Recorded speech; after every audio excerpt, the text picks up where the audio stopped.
Deputy CM Brajesh Pathak Kanpur पहुंचे।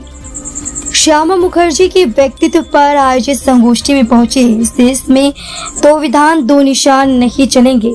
Brajesh Pathak PM के नेतृत्व में इस पर सफलता मिली है। ब्रजेश पाठक डिप्टी सीएम ने काशीराम अस्पताल पहुंचकर सीएमओ संग बैठक की। आज हम सब कानपुर महानगर में पूज्य डॉक्टर श्यामा प्रसाद मुखर्जी जी के व्यक्तित्व और कृतित्व पर संगोष्ठी आयोजित है। उसमें हम सब प्रतिभाग करने के लिए यहाँ आए हैं। हम सब जानते हैं कि इस देश के अंदर पंडित श्यामा प्रसाद मुखर्जी जी ने अपना पूरा जीवन भारत माता को आकाश की बुलंदियों को पहुंचाने के लिए समर्पित करने का काम किया। पंडित श्यामा प्रसाद मुखर्जी जी का मानना था कि जम्मू कश्मीर को जो विशेष राज्य का दर्जा दिया गया है धारा 370 के माध्यम से उसे समाप्त किया जाना चाहिए, क्योंकि जो नागरिक अधिकार है वो वहाँ पर पूरे देश के नागरिकों से भिन्न है। वहाँ पर दो झंडे फहराए जाते थे। वहाँ का संविधान में अलग से व्यवस्था थी। वहाँ की विधानसभा 6 वर्ष की थी, पूरे देश की 5 वर्ष की थी।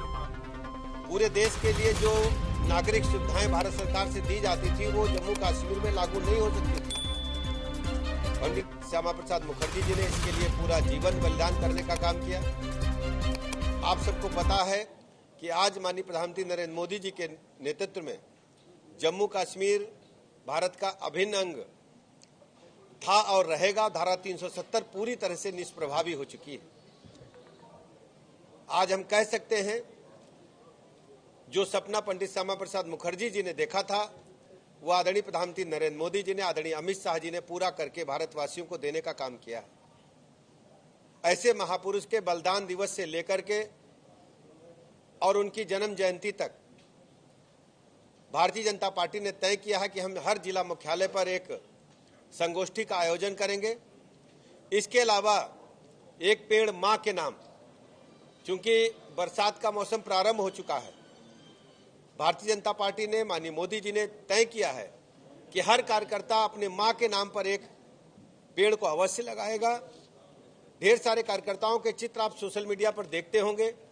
कोई अपने मां के चित्र के साथ है, कोई मां को सशरीर लेकर के है और कुछ बड़े वृक्ष को मां के नाम पर लगा करके उसको पालने का काम कर रहे हैं। ऐसे अवसर पर मैं अपने पत्रकार मित्रों का बहुत बहुत धन्यवाद ज्ञापित करता हूं कि आपने श्यामा प्रसाद मुखर्जी जी के बलिदान दिवस पर, उनके कृतित्व व्यक्तित्व पर आयोजित इस संगोष्ठी में प्रतिभाग करके इस कार्यक्रम को सफल बनाने का काम किया है।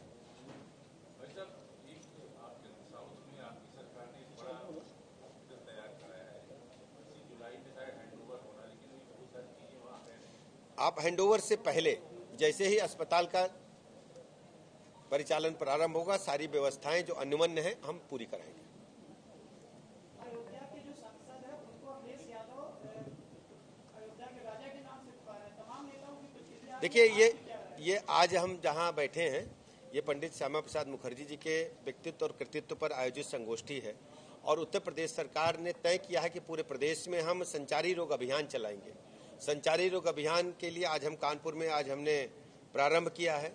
इस अभियान के माध्यम से मच्छर जनित रोगों पर हम रोकथाम लगा पाए हैं और 2017 के बाद से जब से हमारी सरकार बनी है इंसेफ्लाइटिस, डेंगू, मलेरिया जैसे जो बीमारियां हैं जो उनको हम रोक पाए हैं। और सबसे बड़ी बात है, इसके साथ ही हमने डायरिया रोको अभियान भी आज ही प्रारंभ किया है।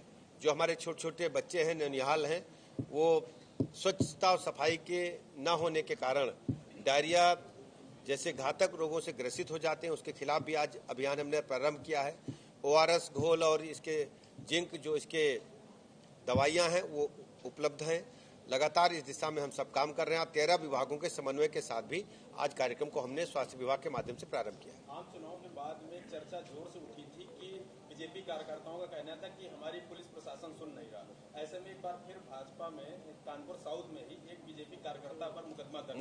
मुझे कल पता चला है और कल हमने CP महोदय से बात किया था और इस प्रकार की में जो कार्यकर्ताओं के मान सम्मान से हम बिल्कुल समझौता नहीं करेंगे। मुकदमा समाप्त होगा और पूरी तरह से जो इस तरीके के गाड़ी रोक करके अभियान चल रहा था, इससे हम सहमत नहीं है। इस अभियान को रोका जाना चाहिए।